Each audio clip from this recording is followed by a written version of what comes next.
Clara Bennett was 7 years old when she learned that some words could hurt more than a slap.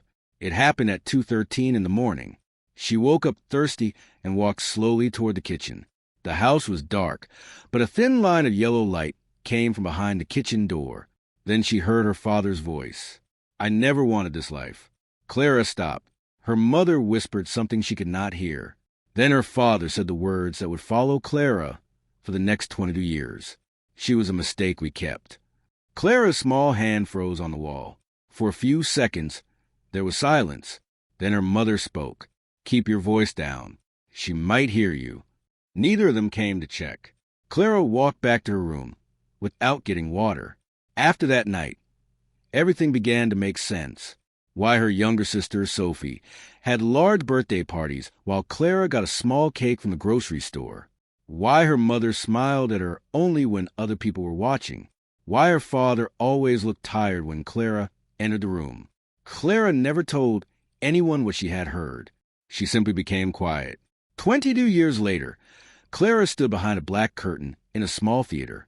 Only 80 people were waiting outside. She was now an audio editor. She spent her life cleaning damaged voices from old recordings.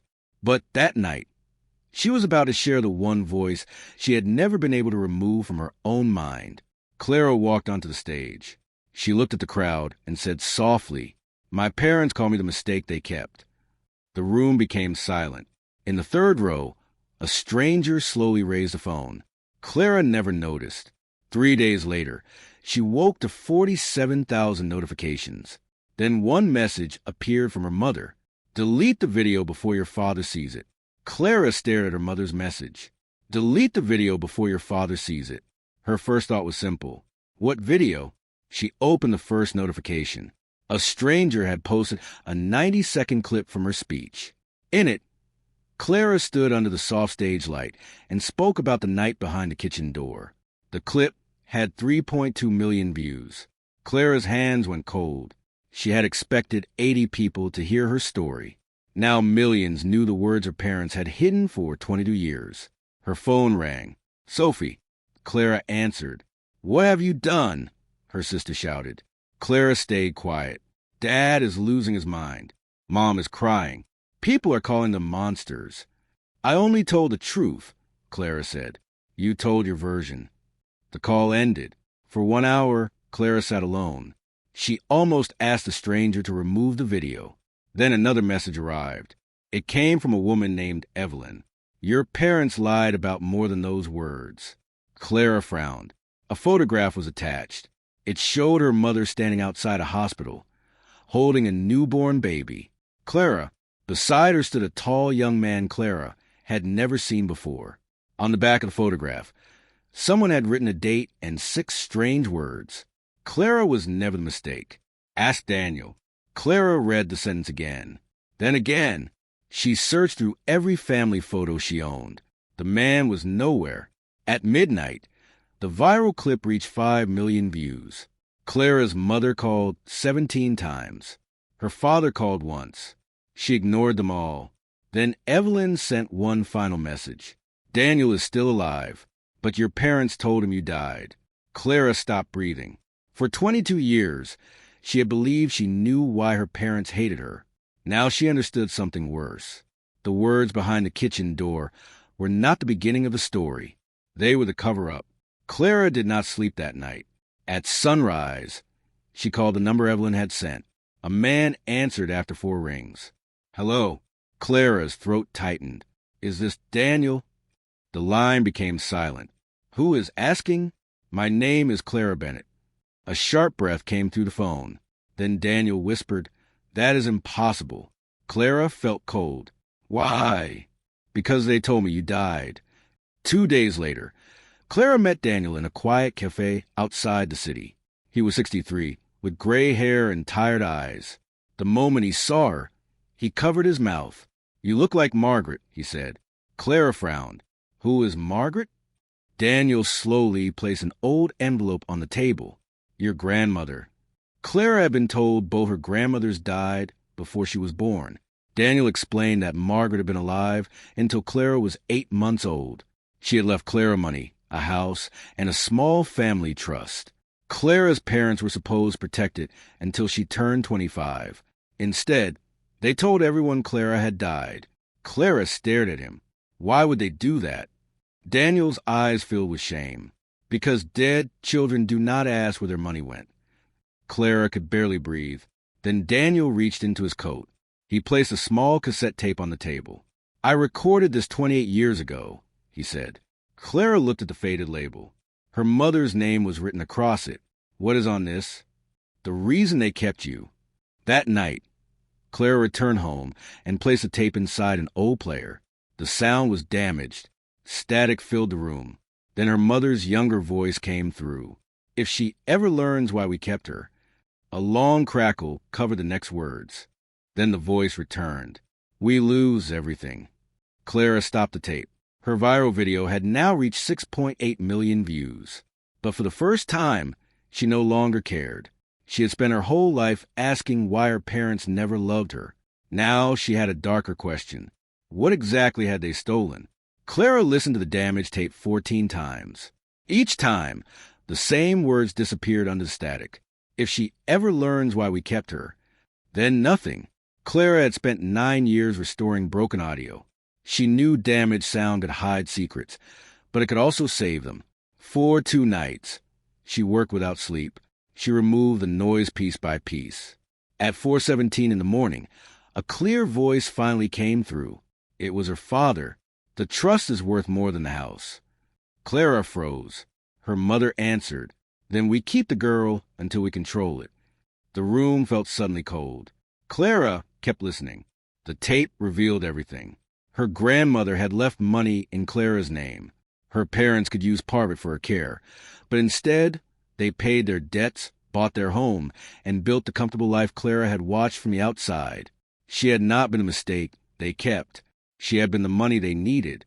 Clara cried only once. Then she opened a folder and began saving every piece of proof. The next morning, Sophie arrived at her door. Clara played the tape. Her sister's face slowly changed. "Our house." Sophie whispered. Clara nodded. "My school?" "My car." Clara nodded again. Sophie covered her mouth. Before either woman could speak, Clara's phone buzzed. Her father had posted a public video. He looked calm and hurt. "Our daughter has created a cruel lie for internet attention," he said. Clara watched the whole video, without moving. By evening, thousands of people were calling her a liar. Her mother sent one final message. "You should have stayed quiet." Clara looked at the restored recording on her computer. For 22 years, silence had protected them. At 11:59 p.m., she moved the cursor over one button. Then she clicked upload. For the first hour, nothing happened. Clara sat alone in the dark, watching the number under recording. 12 views, then 80, then 5,000. By morning, it had reached 2 million. People heard her father say, "The trust is worth more than the house." They heard her mother answer, "Then we keep the girl until we control it." Clara added no angry speech. She posted no insults. She only shared the recording, the bank papers, and the dates. The truth did the rest. By sunset, 10 million people had heard the voices her parents thought were buried forever. Her father deleted his video. Her mother stopped calling. Old family friends began sending Clara messages. Some apologized. Others admitted they had always noticed how differently she was treated. Then Sophie came to Clara's apartment. She carried a box. Inside were birthday cards, school letters, and photographs Clara had never seen. "Mom kept these hidden," Sophie said. Clara opened one envelope. It was from her grandmother. For Clara, when she is old enough to know how loved she was. Clara could not speak. For years, she had believed no one wanted her. Now she knew someone had. That evening, a black car stopped outside. Her father stepped out. He looked smaller than Clara remembered. He knocked 3 times.